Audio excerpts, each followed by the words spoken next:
studying your last two. I swim med when I turned in. The staring down to mute.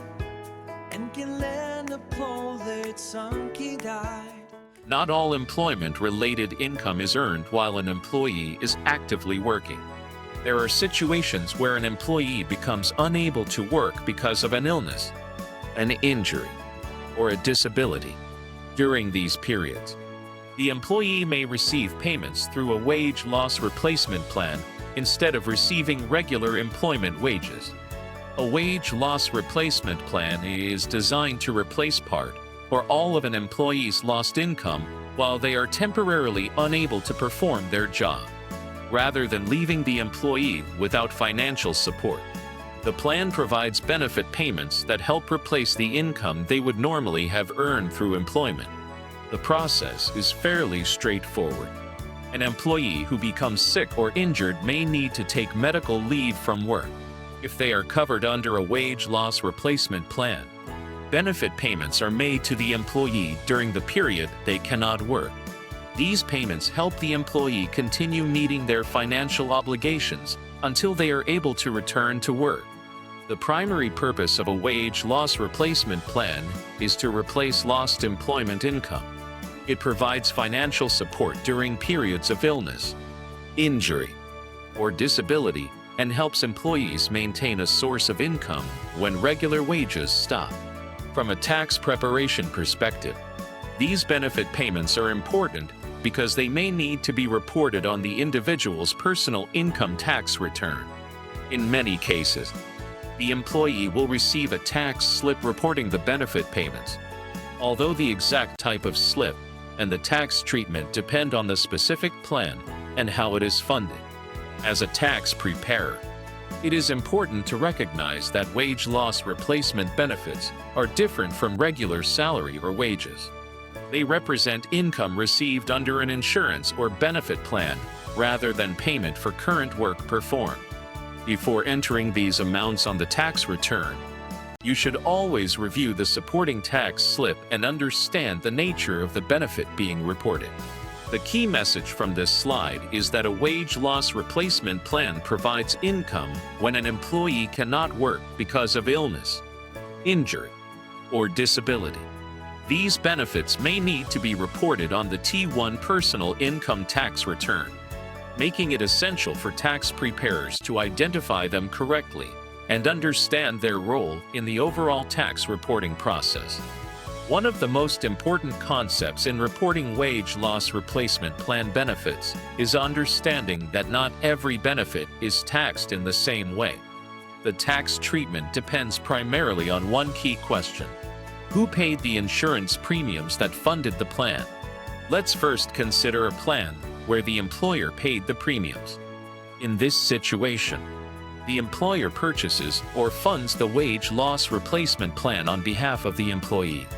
If the employee later becomes unable to work because of illness, injury, or disability and begins receiving benefit payments, those benefits are generally considered taxable income.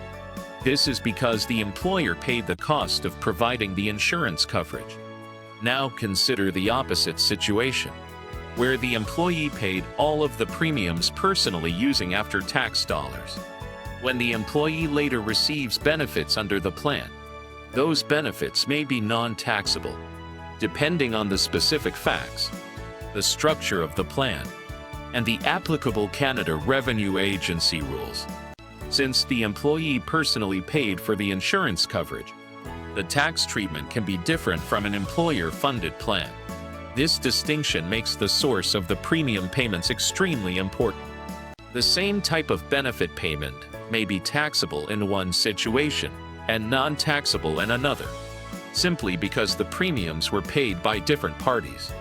For this reason, tax preparers should never assume that every wage loss replacement benefit is automatically taxable or automatically tax-free.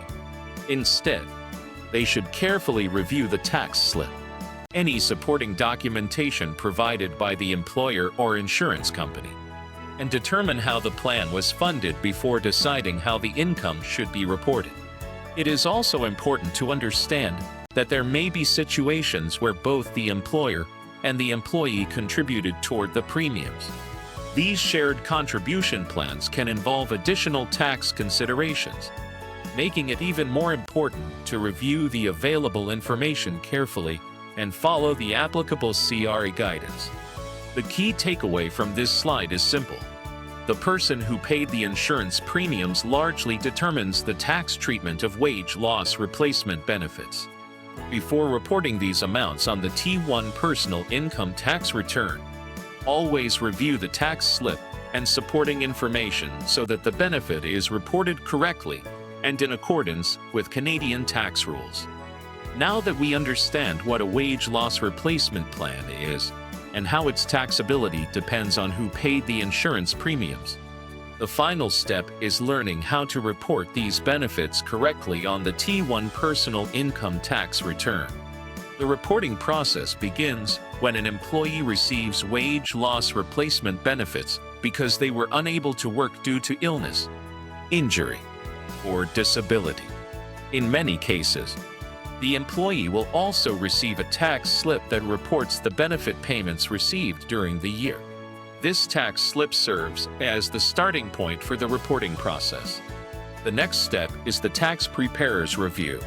Before entering any amount on the tax return, carefully examine the tax slip and any supporting documents provided by the employer or the insurance company. These documents often contain important information about the type of benefit plan and how it was funded.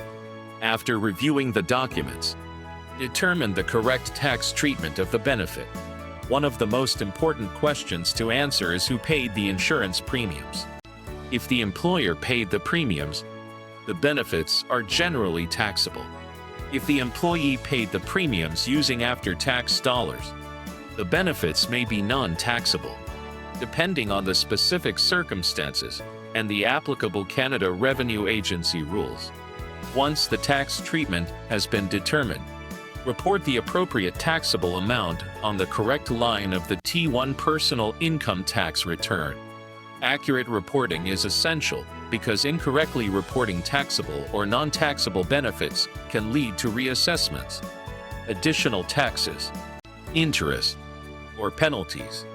Before filing the return, complete one final review to confirm that all supporting documents have been considered, the calculations are accurate, and the benefit has been reported correctly. It is also important to retain copies of the tax slip and supporting records in case the Canada Revenue Agency requests additional information in the future. As a professional tax preparer, there are several best practices to follow. Always review the tax slip carefully. Confirm the type of wage loss replacement plan. Determine who paid the premiums. Verify the taxable amount. And ensure that the income is reported on the correct line of the T1 return. There are also several common mistakes that should be avoided. Never assume that every wage loss replacement benefit is automatically taxable. Do not ignore supporting information that explains how the plan is funded. Avoid reporting an incorrect amount. And never skip the review of the tax slip before preparing the return. The key message from this slide is that accurate reporting begins with careful review. Always determine the correct tax treatment before reporting wage loss replacement plan income on the T1 return. By following a structured process and verifying the supporting information, you can prepare accurate tax returns that comply with Canadian tax legislation and Canada Revenue Agency requirements.